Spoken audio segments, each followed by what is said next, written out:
Oh, you all right? You okay there?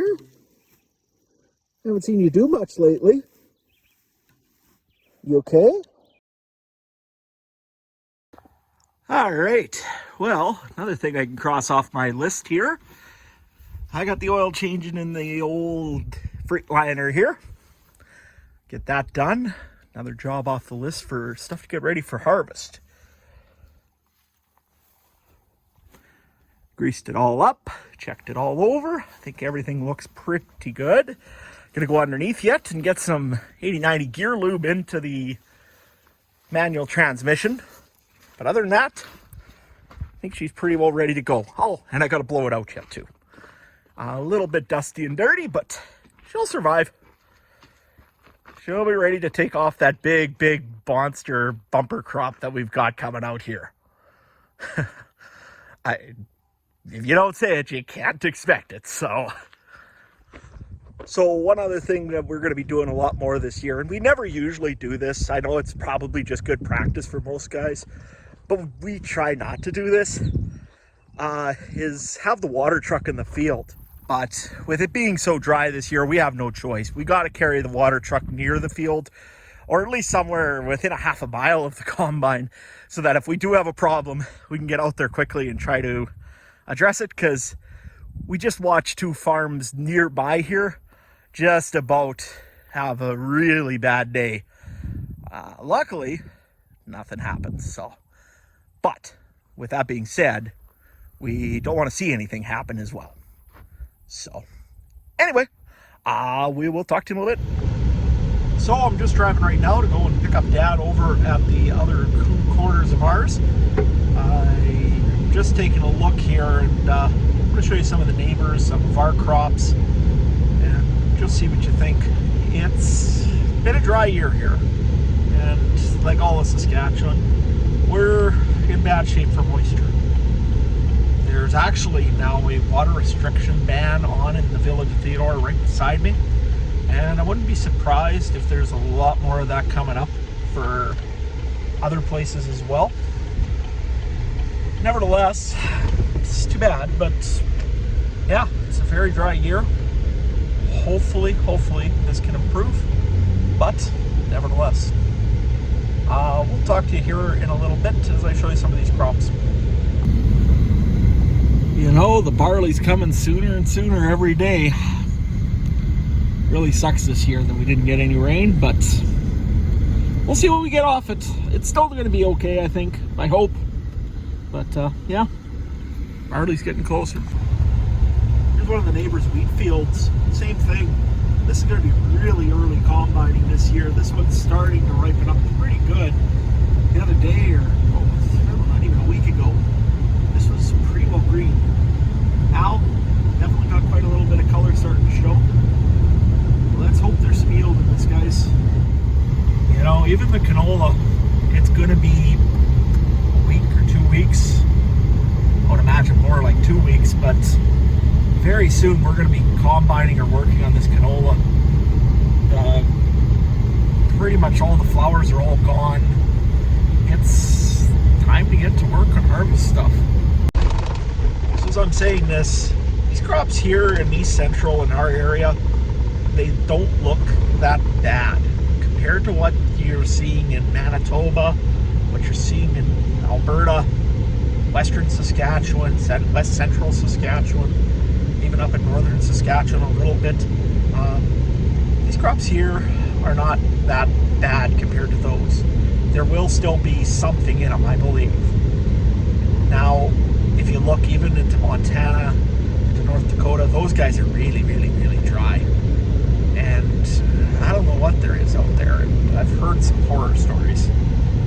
But hey, I hope you guys all out there that are running it, hope you guys all pull together, and hopefully you all can make a good go and try to do what you can to make the best of things.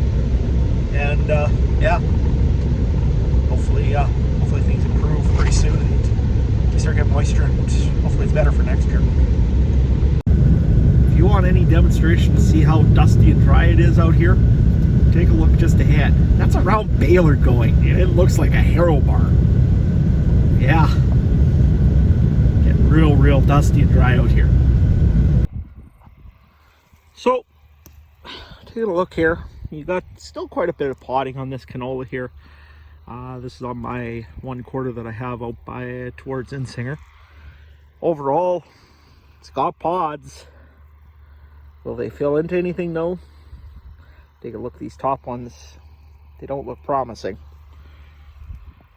Some of the bottom ones, not as bad. Try to crack one open here so you can take a look. I mean, there's canola there. Is it going to be any size, or is it going to be real lightweight, or what the story is? It's hard to say. But there is canola. This is a poor spot as well, what I'm showing you here. This is right by a bad spot. As you can see here, it's a little bit alkali right here. Dad's trying to go around, see if he can make a bale. There's not a whole lot in this slough really to bale. A very rough slough as well, so he's taking his dear time, which is good. At least we don't break nothing.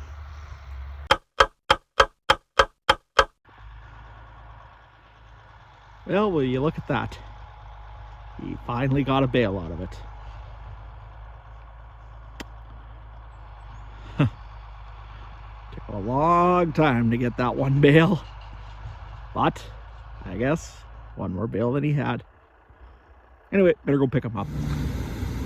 Well, got the next thing out and ready to get going is the 1370 Brandt auger. If you haven't seen a Brandt 1370, I'll just drive around here. I'm not going to get out right now. But when it gets going, we'll show you some more of it. This one's an HP, so it's got the real big gearbox on it. Try to show you that. And also it's got a 14-inch swing on it instead of a 13-inch. So it's supposedly a little bit faster, which is all great and fine and dandy. This one here does have hydraulic lift, lower, and swing. Again, all driven by hydraulics, so you do need 3 hydraulics for the tractor. Problem is, 1175s and most of the case tractors back in the day in that age only had 2 hydraulics. So what we did was we're going to mount a valve right on top of that, right there. And what that's going to do is allow us to switch between the winch and the swing, and that way we're going to be able to go and use 2 hydraulics on 1 valve. So that's pretty cool, I guess. Think it'll work? Leave a comment. So just about done another job here. Not quite. And just touching up slowly these rims on this combine. They were pretty pitted up when I got it, so figured, you know what? Why not?